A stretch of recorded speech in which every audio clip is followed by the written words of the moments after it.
if you think all the way back to project 3, just before you got to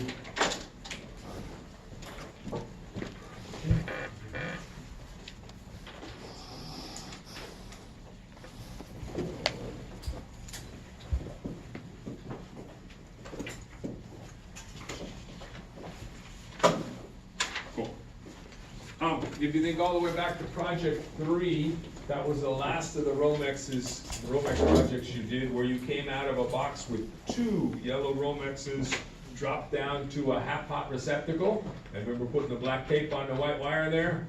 Right, this is the piece of code that allows that. This is the piece of code that allows it. It's number 1. It says if it's part of a cable assembly that has the insulation permanently re-identified to indicate its use as a ungrounded conductor by marking, tape, painting, etc., etc. The key here is the first few words, if part of a cable assembly, right? Because you were running Romex and you only get certain wires in the Romex, they'll allow you to re-identify a wire. In your EMT projects that you just took down tonight and stuff, you couldn't put a black wire in there and put white tape on it, or a white wire and put black tape on it. Why? You just put whatever wires you need in the pipe. Right? So hopefully that makes a little more sense now that you work with some EMT, because we studied this rule back when you were only just starting to work with Romex. All right, 200.9 is the other place we care about here, and it's followed by 200.10, which just gives you the details of what 200.9 says. 200.9 says the identification of terminals to which a grounded conductor is to be connected shall be substantially white in color. The identification of other terminals shall be of a substantially different color, right? That's where we got the silver screws for the white wire and the gold ones for the black wire, or the hot wire and the green ones for the grounding. All right, before we leave Article 200 behind,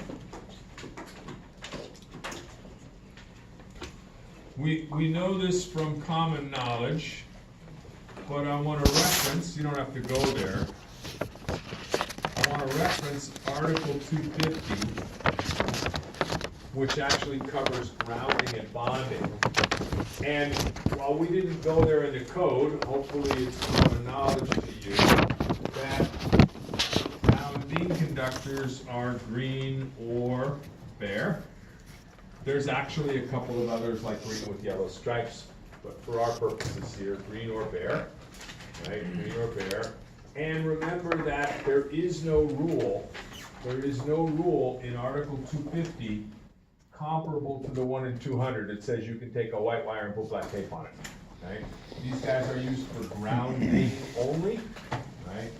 Grounding only, and can never be re-identified as a hot wire or a neutral, right? So there's no case that you could ever take a green wire, put black tape on it and say, oh, it's a hot. Right? There's no case at all. Green is reserved for grounding, and then it's only allowed for grounding. There are a couple of exceptions. Did we do one night? No, we didn't do it. It was my literacy class. Yeah. And what the heck?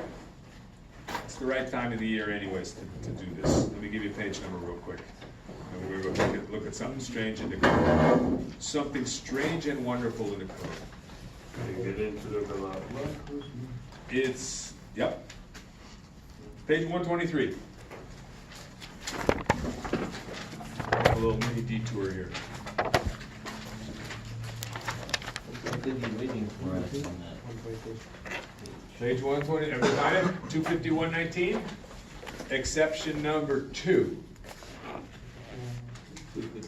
250.119, sorry, one last there, right? Exception number 2, it says flexible cords having an integral insulation and jacket without an equipment grounding conductor, so it's a 2-wire cord, not a 3-wire cord, shall be permitted to have a continuous outer finish that is green.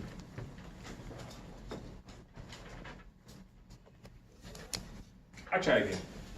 Flexible cords having an integral insulation, that means the cord is all one piece, all one plastic piece.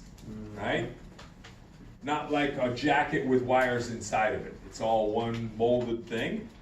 And no equipment grounding conductor, that means it's a 2-wire cord, right? It's got a hot and a neutral in it, shall be permitted to have a continuous finish, outer finish that is green.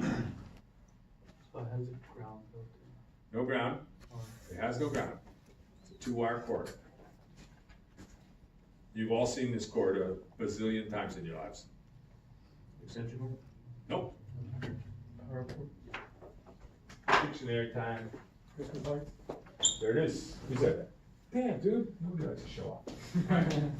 What was it again? Christmas lights. Oh, If you think about it, I just got done telling you, oh, green is for grounding only, right? You never get to do anything else with a green wire. that's true. Ah, but then if that was true, how did they get away with this little guy, right? It's green. Yeah, there it is. There's the code that says if it doesn't have a grounding wire in it, it's a 2-prong plug on all those Christmas lights. And if it's a molded, all one-piece cord, it is, they'll allow it to be green. There's no ground for a Christmas light. No. What would you ground?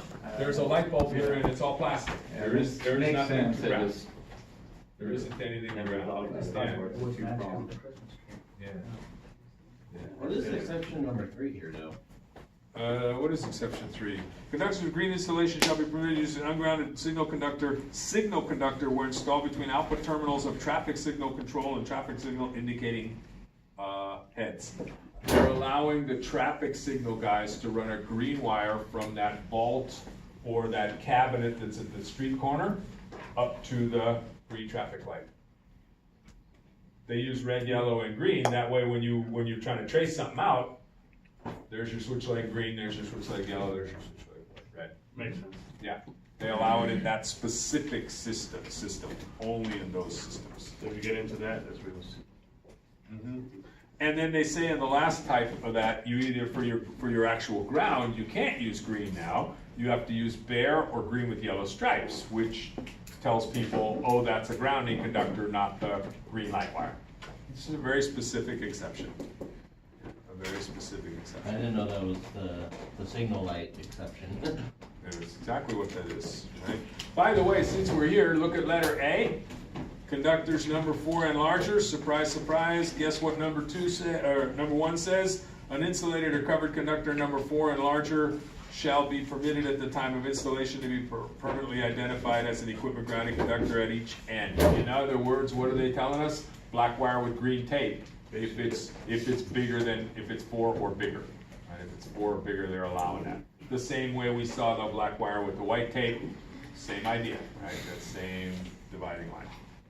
Cool. All right, we're headed back to page 57 after that fabulous fun fact that you can now impress people at Christmas parties and tell them why the Christmas lights are allowed to have a green cord. You're gonna be, the chicks are gonna be all over you. Is that right, bro? You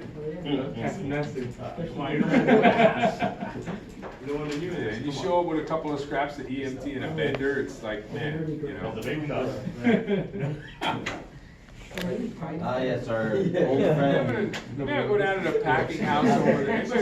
I'm gonna go over to the packing house or somewhere like that. Right next to the money bag. It's like those people do balloon animals. and they stand up Hey, tell the and guy at bang Jack on- Have a night. Little kids, mister, can I have a 90? Así que decir, güey. Andaba chino, te quería ir hoy, a comer ahí. That'd make a great scene in a movie. Trying to make money on a street corner betting condos. Little kids are going, can you make me a poodle? It's like, here, have a 90. Can I get a sword? Here, have an offset.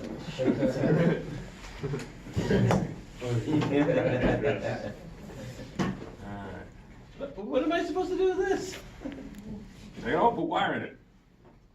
All right, don't forget to read it, kid. All right. Article 210. I'll be arrested. All right. Yeah. Yeah, it's all bad. All right, page 57, where we're supposed to be. Article 210.4, multi-wire branch circuits. What's a multi-wire branch circuit? More than one circuit? No. Well, we just worked Two on the hots, project two hots 5. sharing a neutral, right? Two hots sharing a neutral, right? Could be 3 hots in 3 phase, right? Multiple hot wires, 2 or 3, sharing a neutral, right? The whole key of that multi-wire branch circuit saves us time, saves us money, saves us wire. But they come with some risk. So the code gives us a couple of very important things to do whenever we do a multi-wire branch circuit. You no doubt noticed when you were working in your panels and stuff, that those were 2-pole breakers, right? They weren't individual breakers, they were joined together, because they were multi-wire branch circuits, right?